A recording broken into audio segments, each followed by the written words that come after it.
할렐루야, 벌써 수요일입니다. 주 안에서 모두 평안하신지요? 이번 주는 굉장히 따뜻하고 날씨가 굉장히 좋습니다. 봄을 만끽해야 되고 그리고 가장 행복한 시기인데도 불구하고 굉장히 우울한 봄을 지내고 있습니다. 그럼에도 불구하고 우리에게는 하나님이 계시지 않습니까? 주님 의지해서 승리하는 저와 여러분 되기를 축복합니다.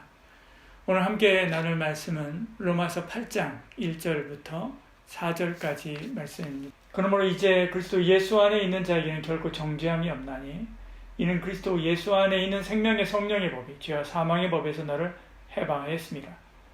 율법이 육신으로 말미암아 연약하여 할 수 없는 그것을 하나님은 하시나니 곧 죄로 말미암아 자기 아들을 죄 있는 육신의 모양으로 보내어 육신의 죄를 정하사 육신을 따르지 않고 그 영을 따라 행하는 우리에게 율법의 요구가 이루어지게 하려 하심이니라.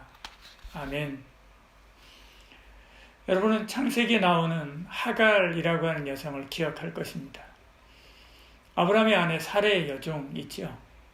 아브라함이 애굽에 잠시 가 있을 때 바로에게로부터 받았던 노예입니다. 아브라함이 하나님의 약속을 따라 가나안에 와서 10년을 살았는데도 자녀가 없게 되자 사라는 76세의 나이가 됐습니다. 그래서 세상적인 방법으로 아브라함에게 아들을 낳게 하려고 당시의 습관대로 그 여종을 아브라함에게 보내어서 자녀를 낳게 하죠. 그녀의 예상대로 하갈이 임신하게 됩니다. 그런데 예상치 못한 일이 하나 있었는데 그것은 하갈의 태도가 돌변하는 것이지요. 이제 아이를 임신한 줄 알고 사라를 무시하게 됩니다. 그래서 화가 난 사라가 아브라함에게 원망하죠. 그리고 안주인의 권리로 하갈을 학대하게 됩니다. 하갈은 그 학대에 못 이겨서 술 광야로 도망하게 되지요. 그녀는 교만했었던 과거를 뉘우치고 회개하면서 기도하다가 하나님의 사자를 만나게 되고 그리고 겸손한 마음으로 다시 돌아오게 됩니다. 그래서 아이를 낳는데 그 아이가 이스마엘이죠. 이스마엘은 아브라함의 사랑을 독차지했을 것입니다. 그런데 13년 후에 사라를 통해서 이삭을 낳게 되지요. 약속의 자녀였습니다. 이스마엘 입장에서는 굉장히 이삭이 미웠을 것입니다. 자기 모든 것을 빼앗은 아이지요. 죽이고 싶었을 것입니다. 그래서 아이를 괴롭히고 놀리다가 붙잡혀서 엄마하고 함께 추방당하게 되지요. 아브라함은 물과 떡을 주어서 보내게 됩니다. 하갈 모자는 부엘세바 광야에서 방황하다가 죽을 지경에 이르게 됩니다. 양식도 떨어지고 이제 길도 잃고 물도 없는 거죠. 이제 죽을 수밖에 없습니다. 쓰러져 죽어가는 이스마엘을 참아 볼 수 없어서 나무 아래다가 두고 멀찍이 떨어져서 울면서 기도하죠. 그때 다시 천사를 만나게 됩니다. 천사는 이스마엘을 살려서 큰 민족을 이루게 하겠다라고 약속을 주지요. 그리고 하갈의 눈을 열어서 샘물을 보게 합니다. 그 물을 먹고 살아나게 되지요. 바울은 지금까지 절망적인 이야기를 계속하고 있습니다.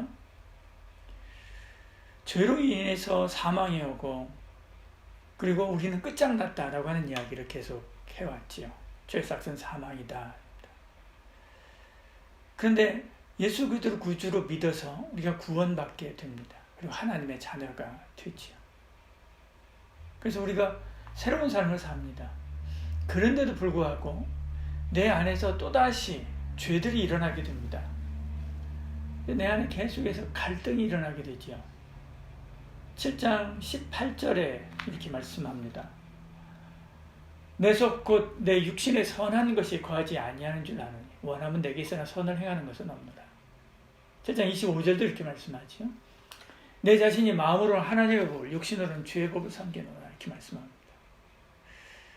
분명히 내가 절망 가운데서 죄의 삭시 사망이라고 하는 것을 알고 이제 죽었구나 생각했는데 그런데 예수 그리스도를 구주로 믿고 하나님의 자녀가 되어서 새로운 삶을 사는 것입니다.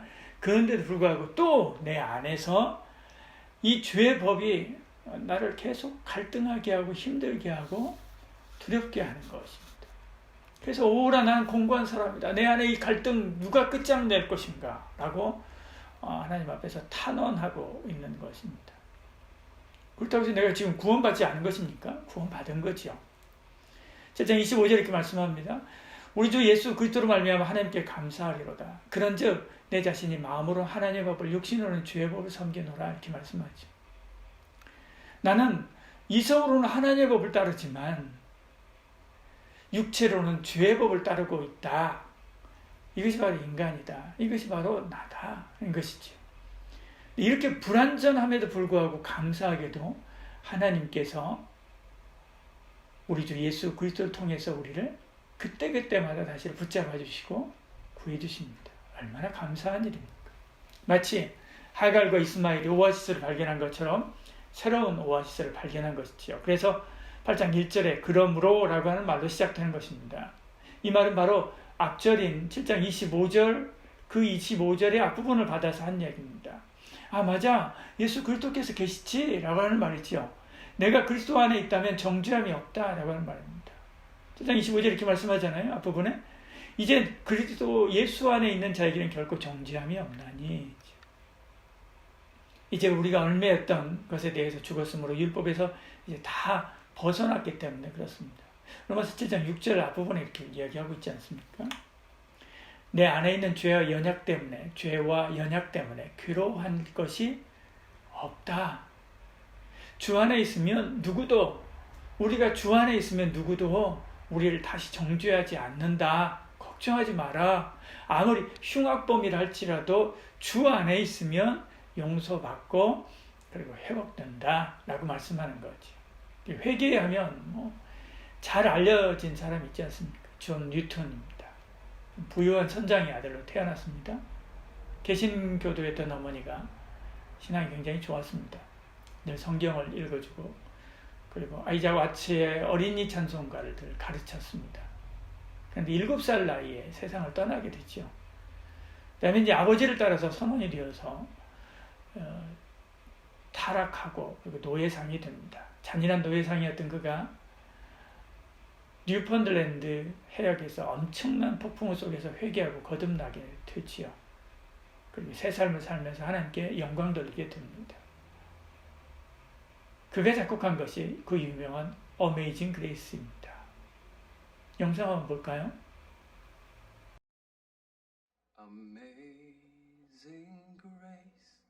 세계적으로 가장 유명하고 많이 불리는 찬송 어메이징 그레이스. 우리에게는 나 같은 주인 살리신이란 제목으로 번역돼 널리 알려진 찬송입니다. 이 가사를 쓴 존 뉴턴은 성공회 신부로 평생을 노예 해방과 복음 전파를 위해 힘썼습니다. 하지만 그가 처음부터 노예들의 인권에 관심이 있었던 것은 아닙니다. 노예상이었던 존 뉴턴은 노예들을 가축보다 못하게 다루면서도 전혀 양심의 가책을 느끼지 못하던 사람이었습니다. 여기에는 불우한 어린 시절도 영향을 미쳤을 것으로 보입니다. 6살 때 어머니를 잃고 계모 밑에서 구박을 받으며 자랐고 아버지를 따라 11살 때부터 노예 무역선을 타게 되면서 거칠고 방탕한 생활에 노출돼 성장하게 됩니다. 11살 때부터 아버지를 따라서 배를 타기 시작을 했는데 이 뱃사람들이라는 게 원래 거칠고 방탕하고 그렇잖아요. 이제 그런 삶에 노출이 되고 그러니까 이제 이 사람이 말하자면 문제아로 성장을 하는 거예요. 이런 존 뉴턴에게 변화가 찾아온 것은 22살. 노예선 선장이 된 그가 폭풍우를 만나게 되면서였습니다. 배가 좌초될 위기, 생사의 갈림길에서 처음으로 마음에서 우러나오는 기도를 드렸고 이날을 제2의 탄생일로 지키게 됩니다. 그 후에도 6년 동안은 노예 무역을 계속했지만 노예를 대하는 처우는 놀랍게 향상됐습니다. 그의 회심에는 아들이 목회자의 길을 걷길 바라며 눈물로 기도했던 어머니의 기도가 밑거름이 됐습니다. 30살이 되던 해 존 뉴턴은 선장직을 그만두고 신학교에 입학했고 영국 성공회 신부가 됩니다. 그 후 노예 무역의 과거를 깊이 회개하고 더러운 죄를 사하여 준 하나님의 은총에 감사하는 마음을 담아 어메이징 그레이스의 가사를 쓰게 됩니다. 나 자신이 정말 이런 삶을 산 그런 존재로구나 하는 이제 그런 그 자기 발견의 의식과 더불어서 그런 나를 하나님이 용납하시고 이렇게 의미 있고 가치 있는 삶으로 살게 하셨다라는 것에 대한 감사 이런. 영국 노예제 폐지를 이끌어낸 정치가 윌리엄 윌버포스에게 영향을 미치기도 했던 존 뉴턴은 하나님의 부르심을 받은 82세까지 쉬지 않고 복음 전파에 힘썼습니다. 우리가 넘어집니다.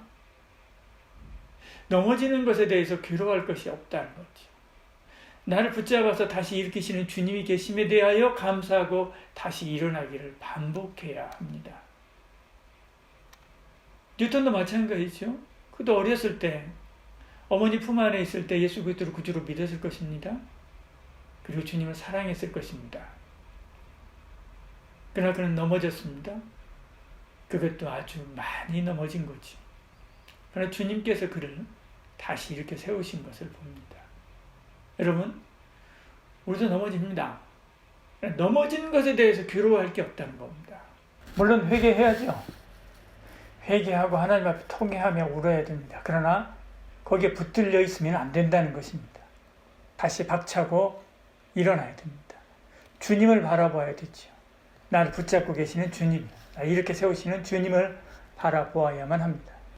나를 붙잡아 다시 일으키시는 주님, 그 주님이 계시다라고 하는 것 때문에 감사하고 다시 일어나야 되는 거죠. 그러므로 주님이 계시구나. 그러므로 내가 다시 힘을 얻을 수 있구나. 이 은혜는 한 번으로 끝나지 않고 계속됩니다.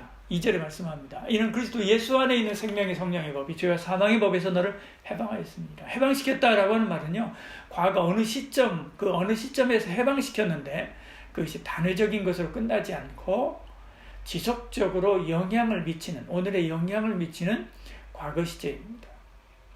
우리는 내 속에서 두 법이 싸워서 우리는 갈등하게 하죠. 7장 23절에 말씀합니다. 내 지체 속에서 다른 한 법이 내 마음의 법과 싸워서 지체 속에 있는 죄의 법으로 나를 사로잡는 것을 보는도다 이야기죠. 그 갈등이 우리를 괴롭고 힘들게 하는 것입니다. 하루에도 열 몇 번씩이나 내 욕심과 하나님의 뜻 사이에서 우리가 갈등하지요. 힘듭니다. 누가 도와주었으면 그렇게 합니다. 근데 알고 보니까 성령님이 도우고 계시는 거예요. 이미 도우고 계시는 겁니다. 2절에 말씀하죠.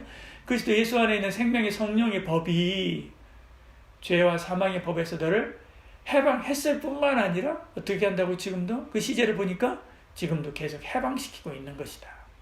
해방시키고 또 해방시키고를 반복하고 있는 것이다. 내가 갈등하고 내가 넘어지는 때 가만히 있는 게 아니라 성령님이 오셔가지고 나를 붙잡아 주신다는 것입니다. 아, 나 혼자가 아니구나. 성령님 계시는구나. 성령님이 전에도 그리고 지금도 또 앞으로도 나를 도우시고 나를 붙잡아 주셔서 죄 중에 빠지지 않게 하시는구나 라고 하는 것을 깨닫게 되는 거죠. 그래서 생명의 성령의 법에 자신을 맡기는 것입니다. 존 뉴턴이 회개하고 나서 100% 옳은 삶만 살았을까요? 옳은 삶, 하나님이 기뻐하는 삶만 살았을까요? 그렇지 않습니다.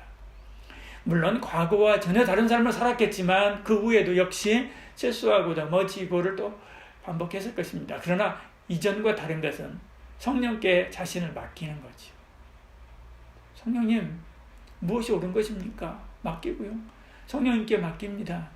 성령님, 제가 이번에 성령님께 묻지 않고 이렇게 넘어지고 말았습니다. 잘못된 판단을 했습니다. 잘못된 결정을 내렸습니다. 성령님 도와주십시오. 성령께 맡겨 의뢰하는 거죠. 성령을 따라 사는 거죠. 여러분 어떤 문제 가지고 갈등하고 있습니까?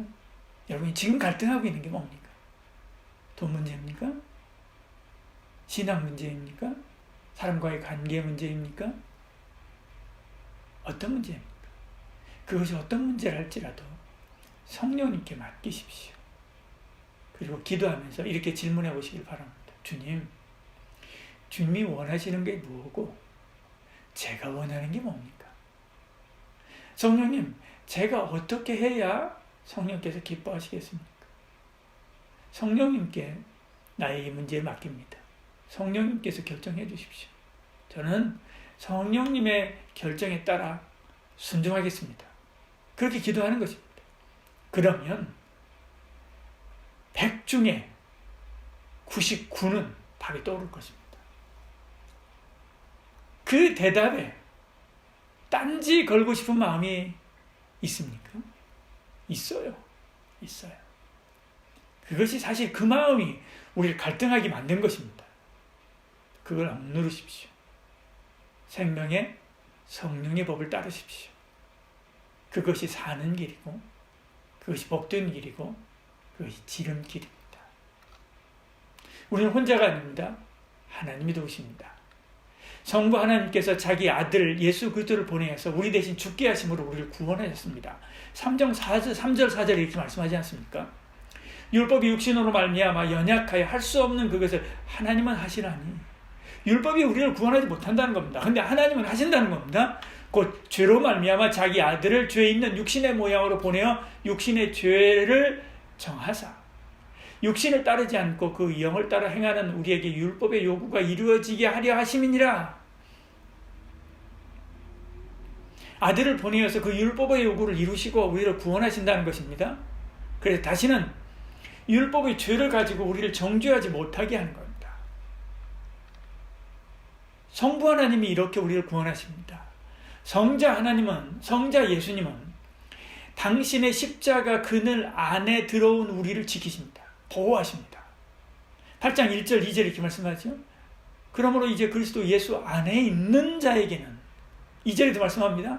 이는 그리스도 예수 안에 있는 그리스도 예수 안에 1절에도 2절에도 그리스도 예수 안에 라고 거듭 말씀합니다. 그리스도 안에 있는 자 예수 안에 있는 자 죄사함 받고 그리스도 안에 있는 자 사단의 죄에서 종노릇함에서 해방되는 것. 사단의 종노릇함에서 해방되게 하신 것입니다. 성령 하나님은 그렇게 성부 하나님 위해서 계획하시고 성자 예수님께서 이루신 그 구원을 우리에게 적용시켜서 우리의 발목을 묶고 있는 족쇄를 풀어주죠. 참된 해방과 평안과 자유를 누리게 하십니다. 우리는 혼자가 아닙니다. 우리에게는 성부, 성자, 성령 하나님이 계십니다. 성부 하나님께서 계획하시고 성자 예수님께서 보호의 울타리를 치시고 성령 하나님께서 우리를 붙드십니다. 사망을 이루는 육신을 따르지 않고 평안을 이루는 영의 일을 따르도록 이끄시는 거죠. 8장 6절에 말씀하지 않습니까? 육신의 생각은 사망이요 영의 생각은 생명과 평안이니라. 여러분 어떤 일로 갈등하고 있습니까? 혼자서 고민하지 마십시오. 성부, 성자, 성령 하나님께서 돕고 계시지 않습니까? 기도하십시오. 그리고 맡기십시오. 주님이 기뻐하시는 결정 내려서 하나님이 주시는 생명과 평안을 누리는 저와 여러분 되기를 축복합니다. 내 욕심을 따라서 결정을 하면 생명과 평안을 누리는 것 같지만 사실은 그렇지 않습니다. 오히려 마음이 불편하죠. 그리스도인입니다. 그러나 성령님께서 주시고 그리고 예수님께서 말씀하신 바대로 결정을 하면 당장에는 내가 손해보는 것 같고 당장에는 어떤 때는 내가 억울한 것 같기도 합니다. 그러나 그것이 생명이고 그것이 평안입니다. 그렇게 결정을 하면 내 마음에 평안이 강같이 임하게 됩니다. 그래서 경험하는 저와 여러분 되기를 축복합니다. 기도하겠습니다. 사랑이 많으신 우리 하나님, 우리에게 은혜 주시고 함께 하사 우리 안에 있는 여러 가지 갈등들이 있습니다. 그러나 그 갈등 가운데서 하나님이 기뻐하는 선택하게 하시고 성령님의 손에 우리의 모든 문제를 맡기고 의뢰하는 저희들 되게 하여 주시옵소서. 그래서 하나님이 기뻐하시는 생명과 평안의 길로 갈 수 있는 저희들 되게 하여 주시옵소서. 예수님 이름으로 기도합니다. 아멘.